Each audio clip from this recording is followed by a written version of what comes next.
Before that, I would like to introduce Professor Shaswata Biswas to introduce Professor Laurie Foster. Please enjoy. Thank you. That got cancelled. I don't know that. It's not working. Yeah, we need to check. Huh? We need to have. Okay. Once again, good morning and welcome. And I have this privilege of introducing Professor Laurie Foster. Professor Laurie Foster is a professor of industrial and organizational psychology at North Carolina State University and University of Cape Town, South Africa. She's a former member of White House Social and Behavioral Sciences, and she's also an advisor to, she has been an advisor to various United Nations entities.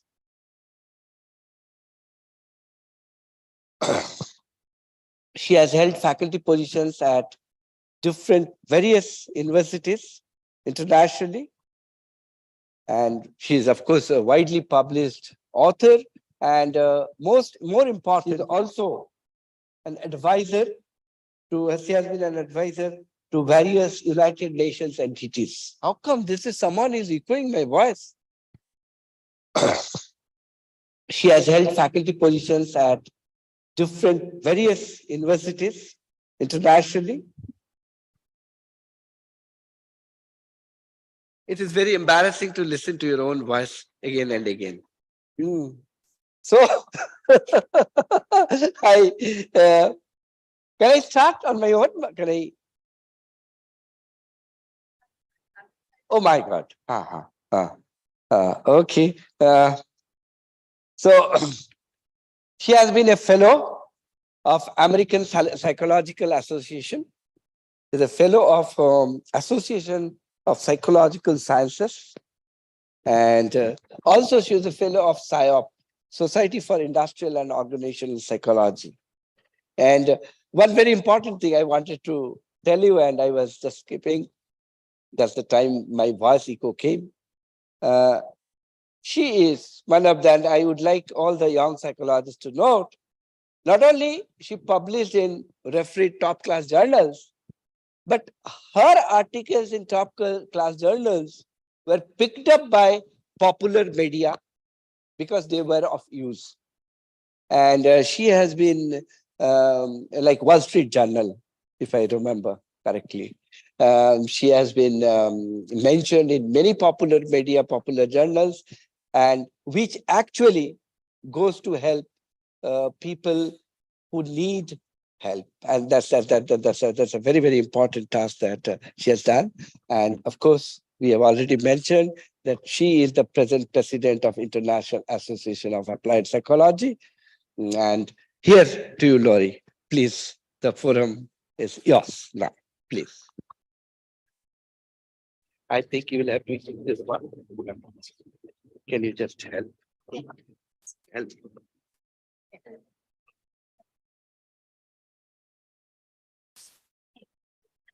Use this one?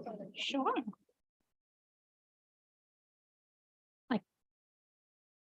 It's okay, I'll just hold it. Please. Wonderful. Well, thank you, Saswata, for the introduction, and thank you all for the opportunity to be here. It really is an honor. So I'd like to talk today about building a resilient and responsible world. And it looks like we are in good shape with the slides here. So in psychology, we often focus on individuals and groups, but psychology can also be applied more broadly to influence the society in which we live. I have one goal today. I want to convince you of the need for more macro applications of psychology. I want you to consider macro psychology and its importance for building a more responsible and resilient world. So to achieve this aim, let's start by traveling back in time. So think back to the moment in which you decided to major in psychology. When did you first discover psychology? And what was your thought process? How did you decide to specialize in it? For me, it went a little bit like this. I think we're going to get my slides going here.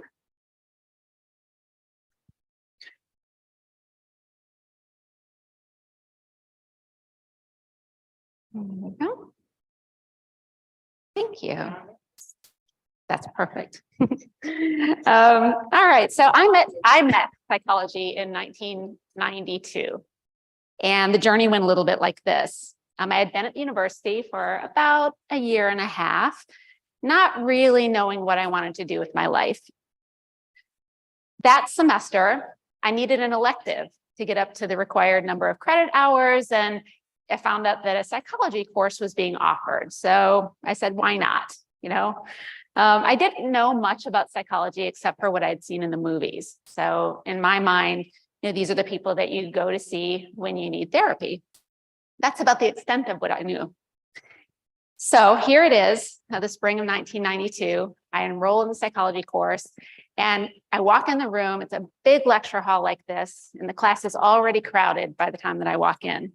I make my way to an empty seat, and I find out what the semester is going to bring. And it looks like it's going to be a very busy semester. There are papers to write, there are quizzes, there are assignments. One of the assignments that we had was to attend an event that was organized by the psychology department. I go to the event, and the event was arranged like a game. There were 5 people on the stage, and our job as the audience was to figure out which one of them is the psychologist. And we got to ask questions so that we could figure this out. Which one is the psychologist? And we asked them questions, and they answered our questions. And one of them was working on road safety. And one of them was helping people to realize their physical exercise goals.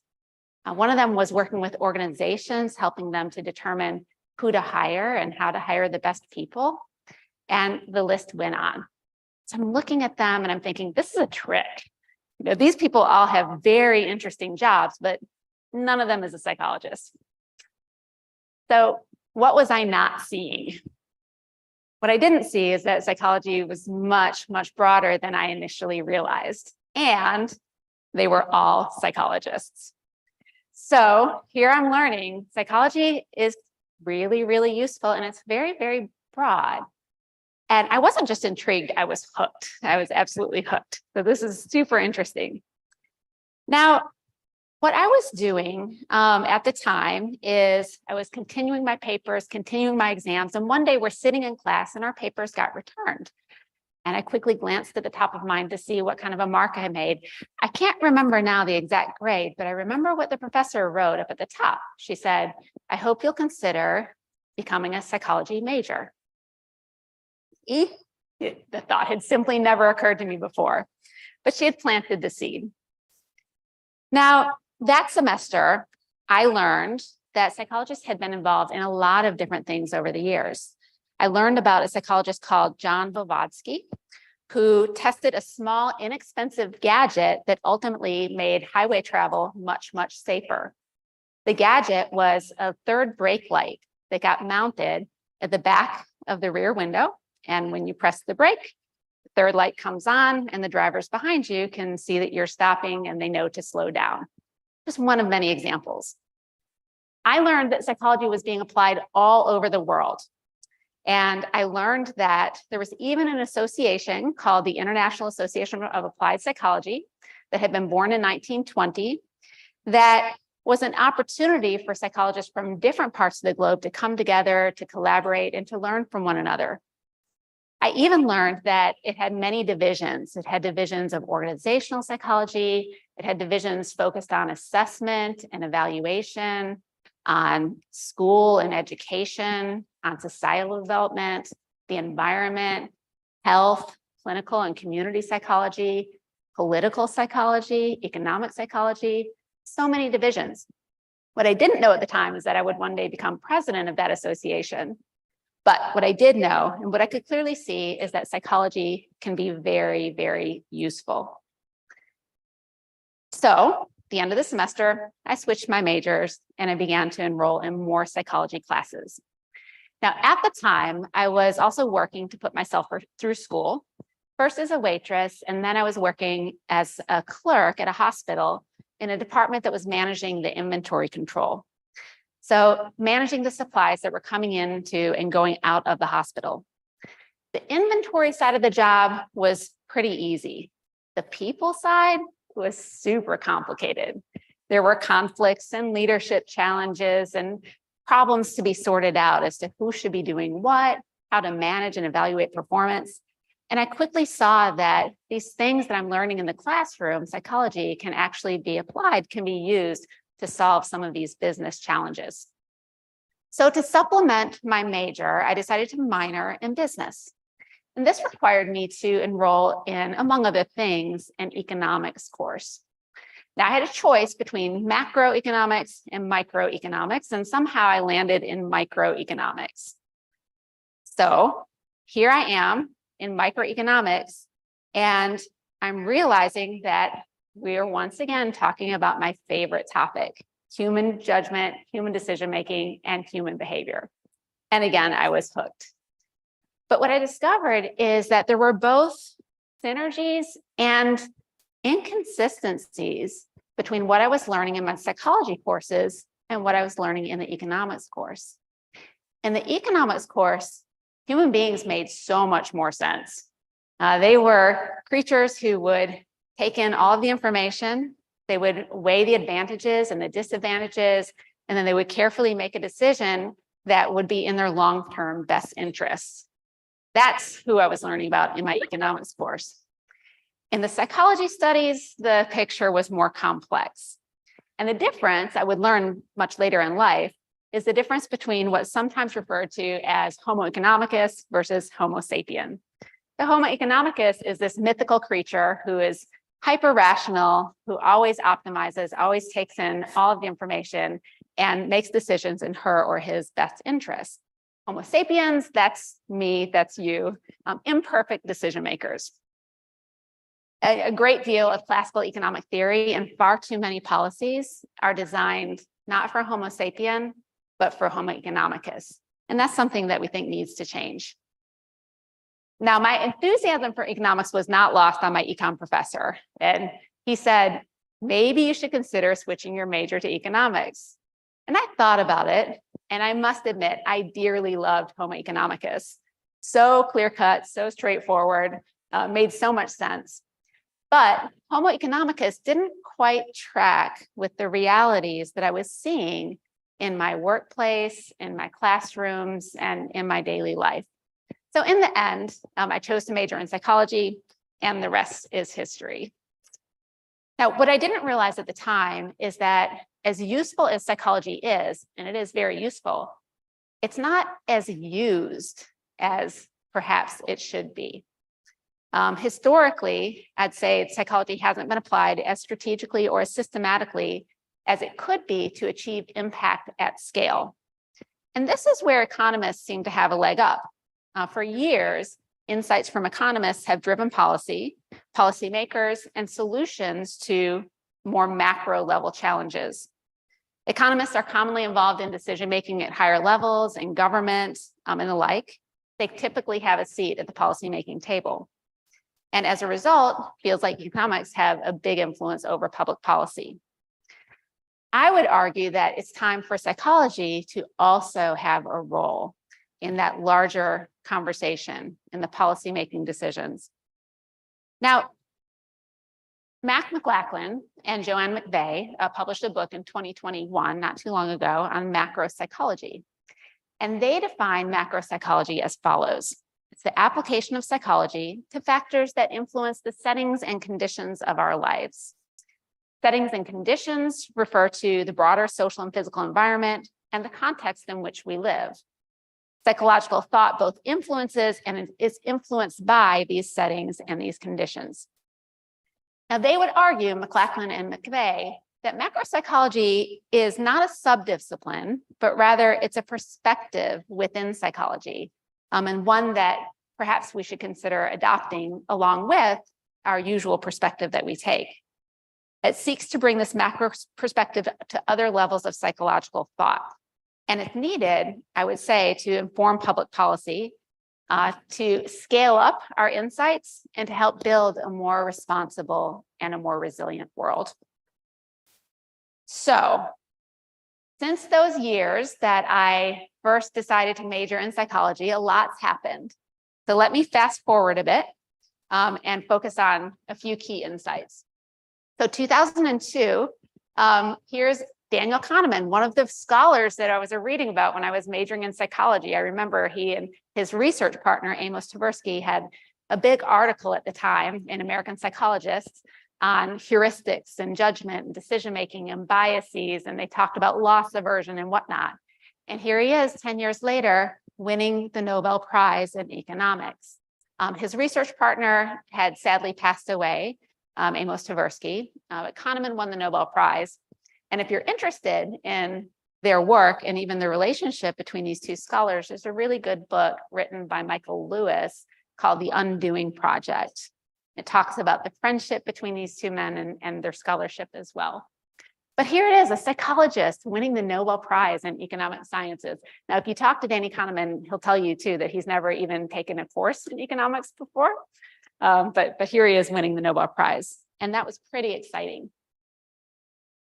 Now let's fast forward a bit more. 2006, here's Michael Frieza. So he was the president of the International Association of Applied Psychologists prior to myself. In 2006, he gave an address at the opening of the ICAP. So this was the 26th International Congress of Applied Psychology in Athens, Greece. And the title of his talk was rather provocative. His title was, "What if applied psychology mattered in this world?" Now, I think he was a little bit tongue-in-cheek, but here's what he had to say in that talk. He said, quote, "My general thesis is, applied psychology matters because it is doing fabulous research. However, we are not good at translating this research into policies and to implement those policies. It is the translation from good research and good practice into effective policies that applied psychology can improve. I want applied psychology to play a bigger role in the world," end quote. This is what Michael Frieza had to say back in 2006. And he actually pointed to 3 other groups outside of psychology that he felt were probably having a bigger impact on policy. One of them was pseudoscience. I mean, he wasn't kidding. You know, it can often have a big influence on policy. I think back in 2006, we were less likely to use terms like misinformation and fake news, but that might also be kind of in that ballpark, having an effect on policy. Number 2, he pointed to medicine, having a fairly large influence on policy. And number 3, he pointed to the field of economics. And he said, here are these other groups that are having a big effect. And I don't think he had any notion of edging them out. But what about the insights, the theories, the methods from psychology? Where are they? And it was really food for thought. And I think it got a lot of us thinking. He also had a very funny image in his presentation that I'll share with you. So on the one hand, he showed the then president of the United States swearing in the chairman of the Council of Economic Advisors. And then he also showed a rather humorous vision for the future. And he said, this is what we need to see. He said, we need to see the president swearing in his Council of Psychological Advisors. Well, it hadn't happened yet, but a guy can always dream, right? So now fast forward a couple of years, 2008, the book Nudge is published. And Nudge has probably popularized these terms Homo economicus and Homo sapien that I was mentioning not too long ago. This was written by Richard Thaler and Cass Sunstein. And the book was based largely on the work of Kahneman and Tversky. So basically took what we knew about these biases and these heuristics, and it said, what if we become choice architects? And what if we design decision environments not for Homo economicus, but what if we design decision environments for Homo sapien so that we can empower and enable people to make better and healthier choices. And there were lots of examples that they give in the book. Probably the most classic example is the one of the cafeteria.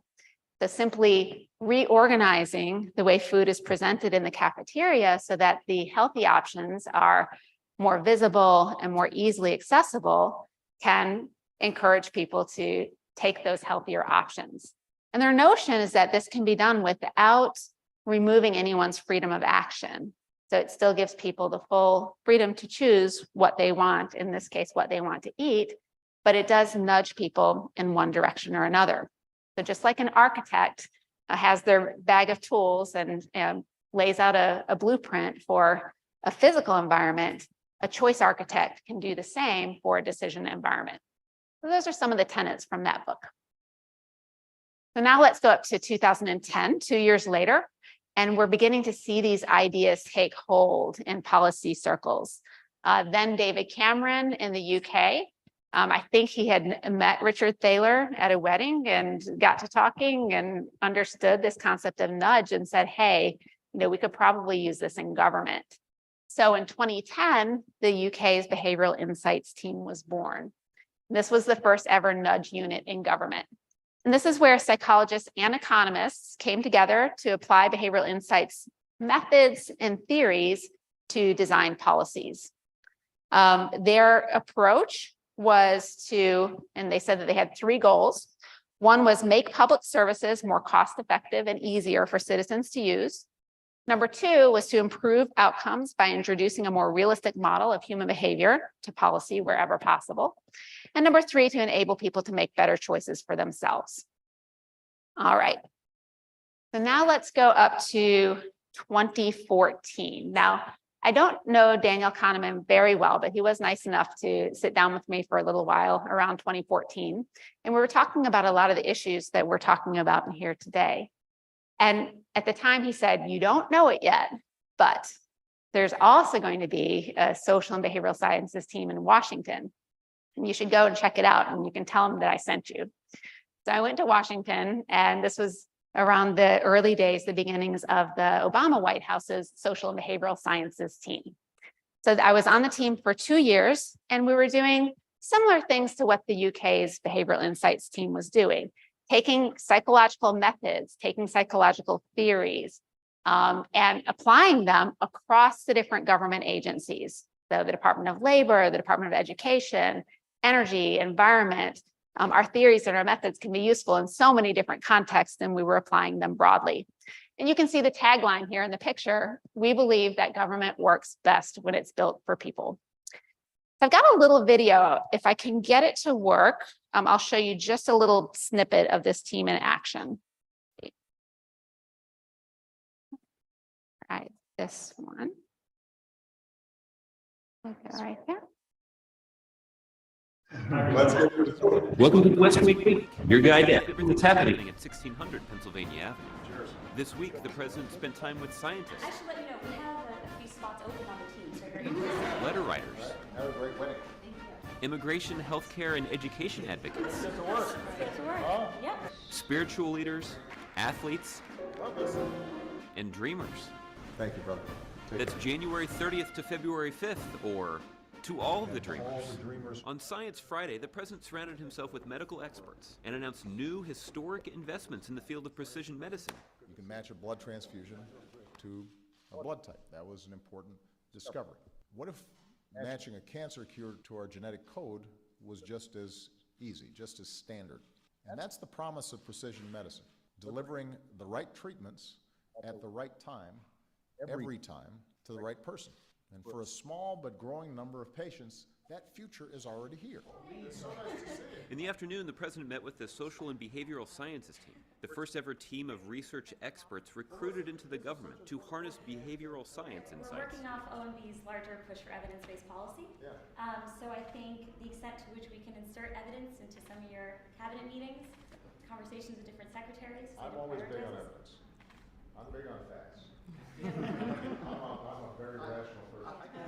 On Super Bowl Sunday, the president did a pregame interview. Let me pause it there. So that's a little bit of the team in action, and there are a few different things I want to point out about that video. Start my slideshow back up. One is, and my slides might kick in a minute. Yes, we invited him to join our team, and yes, he turned us down. He said he was too busy. I don't know why. So that was number one. Number two is what you'll hear in that video is this social and behavioral science insights were being discussed in the very same breath as precision medicine. So now all of a sudden we are seeing these insights being taken, I think, quite seriously. And then number three, when I look at this picture, I do see a very interdisciplinary, multidisciplinary team. So I see people with backgrounds in cognitive psychology, neuroscience, social psychology, organizational psychology, economics, medicine, law, international development, just in this picture right here. And we're each bringing with us our theories and our methods to share with one another and to share with the government. All right. What happened then in 2015 was the president wrote and signed an executive order. And this is an executive order that was directing the agencies to make greater and better use of behavioral insights across the federal government. And I won't read the whole thing to you, but I'll read the first couple of lines. It says, a growing body of evidence demonstrates that behavioral science insights, research insights findings from fields such as behavioral economics and psychology about how people make decisions and act on them can be used to design government policies to better serve the American people. So really exciting to see the word psychology appear for the first time in a presidential executive order. And so maybe Michael Frieza's dream was realized to some extent, right? Now, the US's social and behavioral sciences team, as you know, wasn't the first, and it certainly wasn't the last. This map is somewhat old. This was from 2018, so there's more behavioral insights teams that exist now than it did at the time. I just haven't found an updated map. But what I want you to see is not the details, but rather the breadth of coverage here. So what you're seeing is in pink, in green, and in blue. In pink, we've tagged institutions inside government that are applying behavioral insights. In green, it's institutions outside of government, and in blue is multinational organizations such as the United Nations. So you can see that even by 2018, when this map was created, behavioral insights units and teams were beginning to take hold in various forms. Now up to 2016, so this was an exciting point in time because this is the point at which the United Nations established its Sustainable Development Goals. And I'll talk a little bit more about these goals in the lecture that I'm giving tomorrow evening. Some of you are familiar with them. There are 17 Sustainable Development Goals in all, and they range everything from no poverty, zero hunger, good health and well-being, which includes mental health, of course, quality education, all the way down to goal number 17, which is partnerships for the goals. And these goals were established in 2015, and they took hold in 2016. They're sometimes referred to as Agenda 2030 because they are set for 15 years to expire in 2030. Sometimes they're simply called the global goals, but they really are focused on the concept of sustainable development. And I'm underscoring the word sustainable because in order for development to occur and to sustain or maintain over time, we're needing to pay attention not just to the economic factors, which are very important, but also these other factors that are influenced by and that influence the economic factors. Sometimes the UN refers to these as the 5 Ps: people, planet, prosperity, peace, and partnerships. I wrote an article recently called The 6th P. And if you've been listening to this talk, I bet you can guess what that 6th P might be. People, planet, prosperity, peace, partnerships, and psychology. Because I think psychology has got a big role to play in achieving these particular aims. What's interesting about them is that they're intertwined in a way that's both good and challenging. You know, sometimes you can figure out a way to intervene on one of these goals, but it might be at the expense of another goal. And that's not the point, right? We're looking for win-win solutions where you can impact on each of these goals and create the balance that's needed for development to be maintained or sustained. So 2016 was an exciting time because here's this agenda. And not only are there 17 goals, but there are sub-goals or targets underneath these 17 goals. And those are even more specific. When you look at these targets, these sub-goals, you'll find that many of them are very behavioral in nature. In order to achieve these 17 things, to some extent, we're going to need to change behavior. Here's a couple of examples. So I've taken goal number 4 and I've taken goal number 8 just to show you what some of these targets look like. Goal number 4 is quality education, ensuring inclusive, equitable quality education and promoting lifelong learning and opportunities for all. There are 10 targets or sub-goals underneath it. Target 4.4 is to substantially increase the number of youth and adults who have relevant skills, including technical and vocational skills for employment, decent jobs, and entrepreneurship. Meanwhile, goal number 8, decent work, has 12 targets. Target 8.3 is to promote development-oriented policies that support productive activities, decent job creation, entrepreneurship, creativity and innovation, and encourage the formalization and growth of micro, small, and medium-sized enterprises, including through access to financial services. I was excited to see that there are sessions on entrepreneurship on the agenda on the program for this weekend's conference as well. So here's an opportunity, right, for behavioral insights for psychology to speak to some of these goals, to some of these targets. And psychologists have been quite involved in studying entrepreneurs and entrepreneurship over the years. One study that I like, I'll highlight here, was from Michael Frieza. And this one got published in Science a few years ago, maybe around 2017 or so. And what he did was he designed an entrepreneurial training program using our theories and using our methods. And he said, what if training entrepreneurs the usual way, which is here's how to do accounting and here's how to develop a business plan. What if we trained them using what we know about psychology, about goal setting and self-efficacy and whatnot? So he did just that. He designed a psychologically informed entrepreneurship program that was focused on what he calls personal initiative.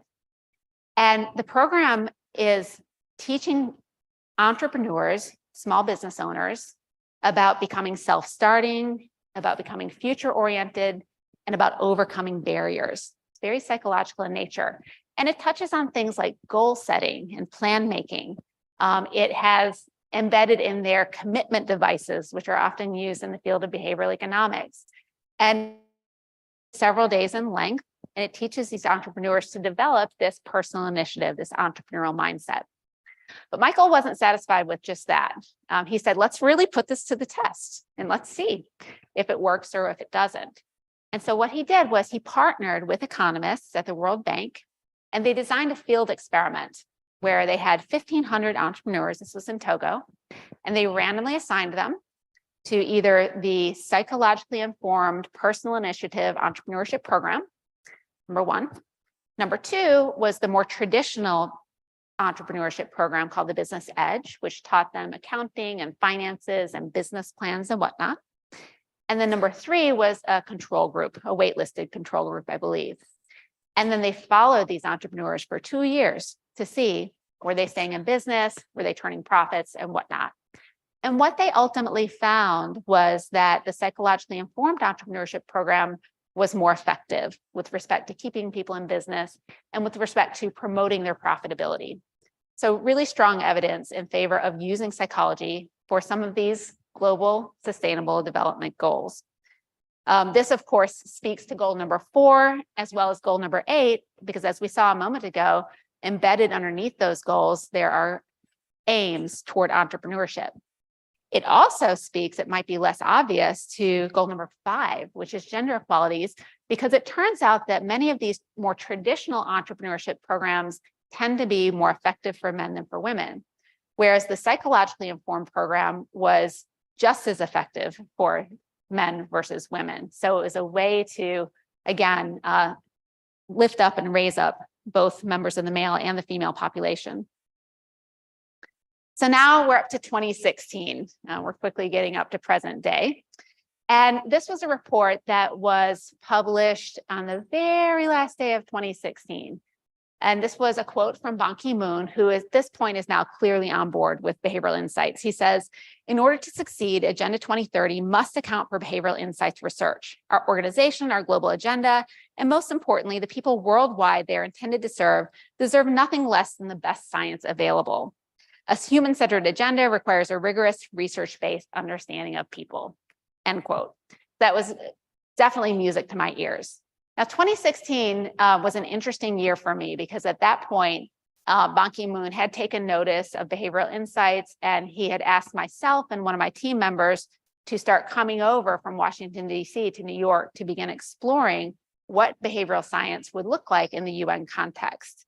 And that was a lot of fun and very interesting to see and to be able to apply it in that way. It was also bittersweet because 2016 was the last year of Ban Ki-moon's 2 terms. And so by the end of this year, I started wondering, will the next Secretary General be as enthusiastic? Time will tell. 2017, Richard Thaler, co-author of the book Nudge, also wins a Nobel Prize for his groundbreaking work. And I thought the article was interesting. The tagline says, an economist who recognizes that human behavior is not always strictly rational. And I think we've known that for a while, but it's good now for that to be elevated and to begin seeping into policy. 2020, it became even clearer to me that the new Secretary General, Antonio Guterres, was keenly aware and appreciative of the value of behavioral science, of psychology and behavioral insights in the UN context. He's in the middle of his 5-year term, and he begins to make this a leadership priority. I remember him calling a meeting of his senior management group. And this is a group that includes the head of UNICEF and the head of UNDP and other such agencies. And he called them together to have a meeting specifically on behavioral science and what's happening and what could be happening in the UN context.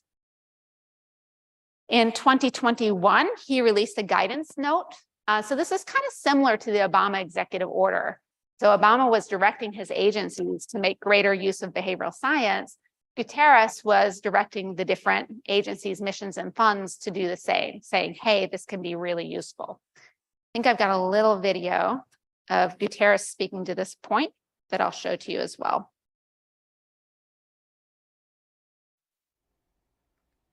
Effective institutions need to be nimble and dynamic, constantly evolving to keep pace with the complex and changing world. In that spirit, I'm pleased to share a new guidance note on behavioral science, a tool that will improve. Okay, I'm getting a lot of feedback up here. Can you? Otherwise, we can skip it.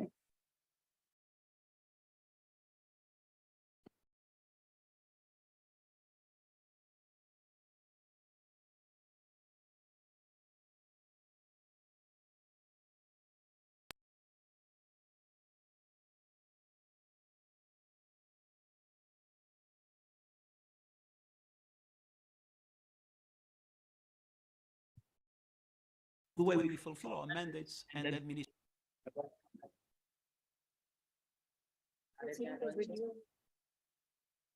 It's okay. I can kind of summarize a little bit what you said, and I've got a quote from him here. So let's go like this. Just go right back up here.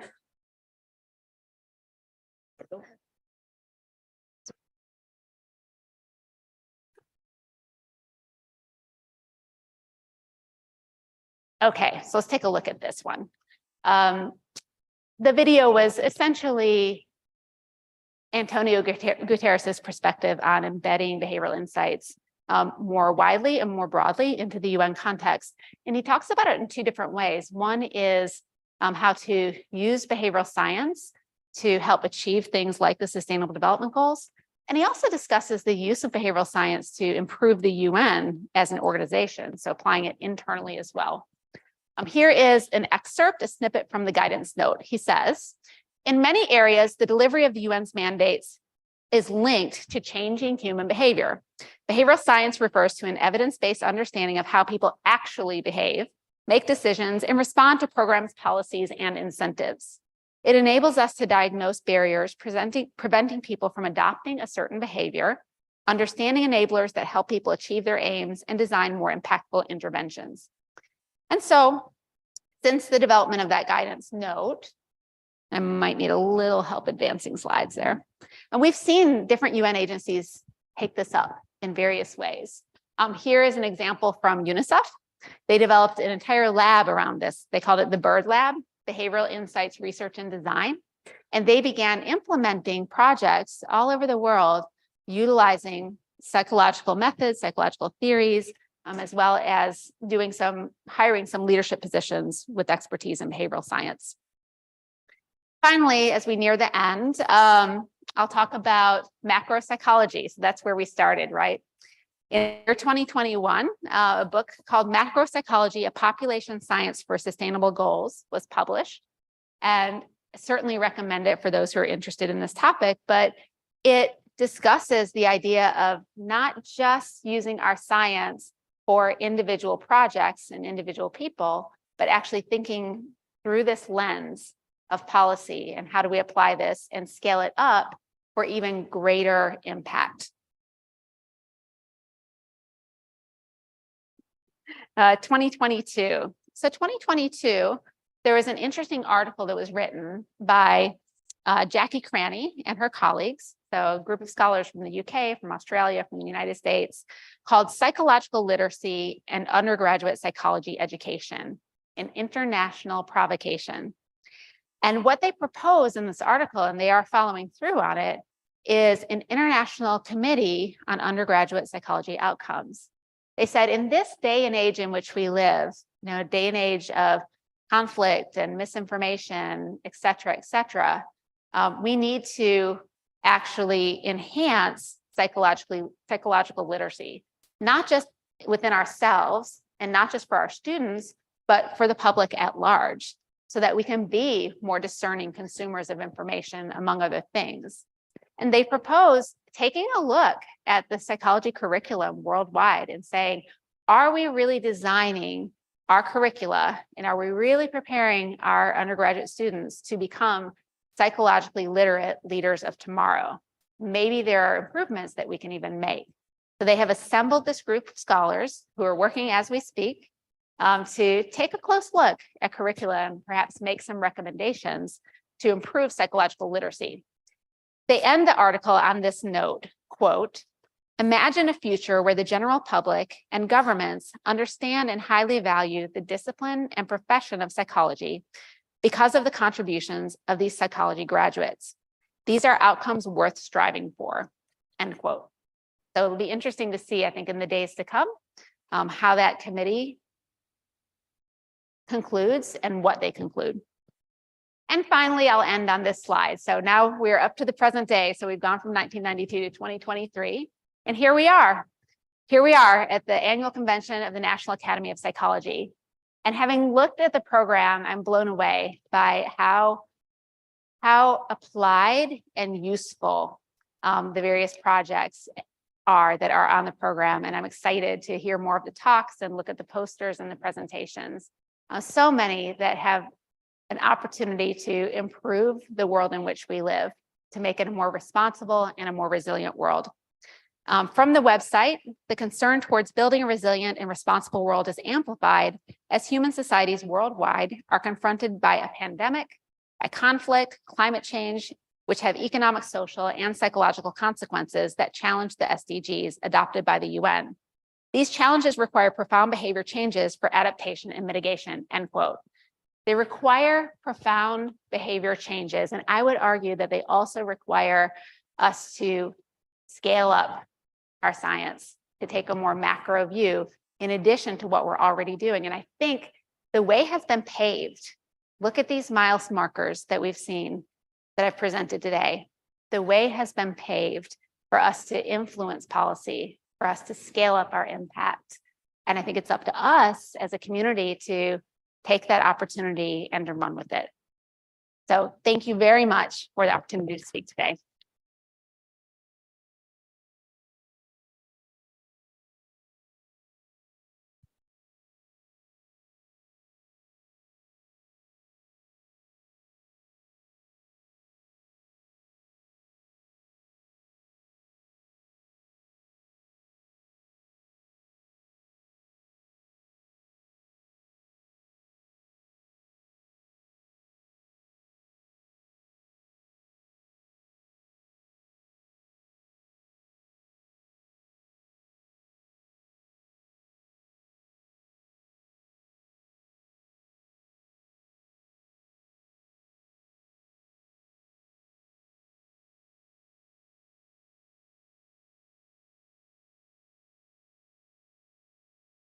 Mike. Now it is. Okay. Thank you.